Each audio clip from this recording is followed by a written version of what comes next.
اس دنیا کو سکون مل سکتا ہے تو آمینہ کے لخت جگر کے قدموں میں مل سکتا ہے۔ اس دنیا کو اگر راحت و آرام چاہیے، سربلندی و سرفرازی چاہیے، تو اس دنیا کو سکون ملے گا آخری پیغمبر کے قدموں میں۔ دنیا کو میرے نبی کی سچی غلامی کرنی پڑے گی۔ میرے بھائیوں، ہم اپنے پیغمبر کی زندگی اٹھا کر دیکھیں، ہم اپنے نبی کی زندگی کا مطالعہ کریں، ہم اپنے پیغمبر کی زندگی کو پڑھیں، تو میرے نبی کی زندگی کا کوئی گوشہ، کوئی شوشہ، کوئی حصہ، کوئی لمحہ ایسا نہیں ہے جو بے پناہ قیمتی نہ ہو۔ نبی کی زندگی کا ہر لمحہ ہمارے لیے عظیم سرمایہ ہے۔ کوئی حصہ ایسا نہیں جو بے پناہ قیمتی نہ ہو۔ لیکن مسلمانوں، میں آپ کو ایک پتے کی بات بتانا چاہتا ہوں۔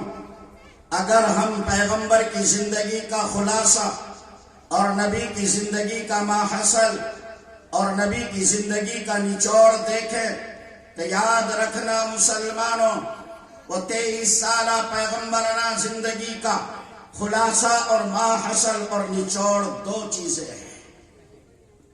نبی کی زندگی کا خلاصہ دو چیزیں ہیں۔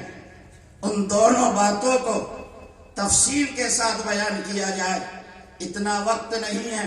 میں دوسرا کام اختصار کے ساتھ بیان کر رہا ہوں، جو میرے پیغمبر کی زندگی کا خلاصہ ہے، جو نبی کی زندگی کا نچوڑ ہے، جو پیغمبر کی زندگی کا ماحصل ہے، وہ یہ ہے کہ اللہ کے پیغمبر نے اخلاق حسنہ کے ذریعے بندوں کو بندوں سے جوڑا ہے۔ یہ پیغمبر کی زندگی کا خلاصہ ہے، یہ نبی کی زندگی کا ماحصل ہے کہ اللہ کے نبی نے اخلاق حسنہ کے ذریعے انسانوں کو ایک دوسرے سے جوڑا ہے۔ ورنہ جس دور اور زمانے میں میرا پیغمبر دنیا میں آیا، مسلمانوں، یہ لوگ ایک دوسرے سے ہمدردی کریں، ایک دوسرے سے پیار کریں، ایک دوسرے کا درد ان کے سینے میں ہو، ایک دوسرے کے غم کو بانٹنے والے ہوں، ایک دوسرے سے محبت کرنے والے ہوں، یہ تو بہت دور کی بات ہے۔ یہ انسان اتنا گر چکا تھا کہ خود اپنی اولاد کو اپنے ہاتھوں زندہ زمین میں گاڑ دیا کرتا تھا۔ یہ انسان اپنی اولاد کے خون میں اپنے ہاتھ رنگین کیا کرتا تھا۔ ایک دوسرے سے محبت کریں، ایک دوسرے سے پیار کریں، یہ بہت دور کی بات تھی۔ یہ انسان اپنے نطفے سے پیدا ہونے والی اپنی اولاد سے محبت نہیں کیا کرتا تھا۔ ایک دوسرے سے دشمنی، ایک دوسرے سے عداوت، اگر آپس میں جنگ چھڑ جائے تو صدیاں بیت جاتی تھی، آپسی جھگڑے ختم نہ ہوتے تھے۔ میرا پیغمبر ایسے دور میں آیا کہ یہ انسان اتنا گر چکا تھا، یہ انسان ایک دوسرے سے اتنی عداوت اور نفرت رکھتا تھا، کوئی ایک دوسرے سے محبت کرے اس کا تصور نہیں کیا جا سکتا تھا۔ اللہ کے پیغمبر دنیا میں تشریف لائے، میرے نبی نے اخلاق حسنہ کے ذریعے انسانوں کو ایک دوسرے سے جوڑا ہے، ایک دوسرے میں پیار پیدا کیا ہے، آپس میں محبت پیدا کی ہے، ایک دوسرے کی ہمدردی پیدا کی ہے، ایک دوسرے کے گلے سے لگایا ہے، آپس میں ایک دوسرے کو بھائی بھائی بنایا ہے۔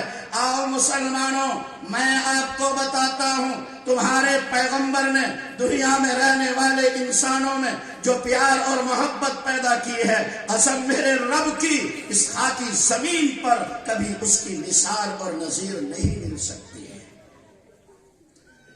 میدان جہاد ہے، اسلام کے ماننے والے، اسلام کے فداکار اور جانثار، اسلام کے دامن سے وابستہ مسلمان، اسلام کے تحفظ اور اس کی بقا کے لیے، اسلام کے دفاع کے لیے میدان جہاد میں نکلتے ہیں۔ سامنے سے دشمن کا لشکر آتا ہے، دونوں آپس میں مقابل ہوتے ہیں۔ میں بھی جانتا ہوں، آپ بھی جانتے ہیں، جب دو فوجیں آپس میں ٹکرائیں گی، دونوں طرف سے لوگ کام میں آئیں گے، نبی کے جانثاروں نے بھی جام شہادت نوش کیا، جانی دشمن بھی مارے گئے۔ ایک صحابی رسول ہیں، کمر پر پانی کا مشکیزہ ڈالا، ہاتھ میں کاسا اور کٹورا لیا اور یہ خیال کیا کہ ہو سکتا ہے میرے چچا کا بیٹا جو اس جنگ میں شریک تھا، مجھے نہیں معلوم ہو رہا ہے وہ کہاں ہے، اگر اس میں زندگی کی کچھ رمق باقی ہوگی میں اس کو پانی پلا دوں گا۔ وہ اپنی کمر پر مشکیزہ ڈال کر شہداء اور زخمی لوگوں کے گروہ میں جاتا ہے، ان کے جتھے میں گھس جاتا ہے، وہ ایک ایک شہید کو دیکھتا ہے، زخمیوں کو دیکھتا ہے، ایک جگہ پر جا کر اپنے چچا کے بیٹے کو پا لیتا ہے۔ ارے اس سے معلوم کیا کیا تمہیں پانی چاہیے؟ وہ زخموں سے چور پڑا ہوا ہے، بدن سے خون رس رہا ہے۔ اس نے اشارہ کیا ہاں مجھے پانی چاہیے۔ انہوں نے مشکیزے سے پانی کاسے اور گلاس میں کیا، ان کو دینا چاہتے تھے کہ برابر میں دوسرے زخمی نے آہ کی، ان نے اشارہ کیا جاؤ پانی ادھر کو لے جاؤ۔ یہ دوسرے کے پاس جاتے ہیں، برابر میں تیسرے نے آہ کر دی، انہوں نے اشارہ کیا جاؤ پانی اس کے پاس لے کر جاؤ۔ یہ تیسرے کے پاس جاتے ہیں، وہ اللہ کی زمین چھوڑ چکا ہوتا ہے، دوسرے کے پاس واپس آئے، وہ بھی خدا کی زمین کو خیرباد کہہ گیا۔ اپنے چچا زاد بھائی کے پاس آئے، وہ بھی دنیا سے جا چکا تھا۔ اور مسلمانوں پہنچاؤ دنیا والوں کو یہ پیغام، یاد رکھنا جب سے رب نے اس دنیا کو بنایا ہے ایسا پیار اور محبت کسی اور نے پیدا نہیں کیا جو اسلام نے کیا ہے۔ ارے میدان جہاد میں زخموں سے چور پڑے ہیں، بدن سے خون رس رہا ہے، زخموں کی تاب نہ لا کر تڑپتے ہوئے جان تو دے دی، لیکن پیاسے بھائی سے پہلے پانی پینا گوارا نہیں کیا۔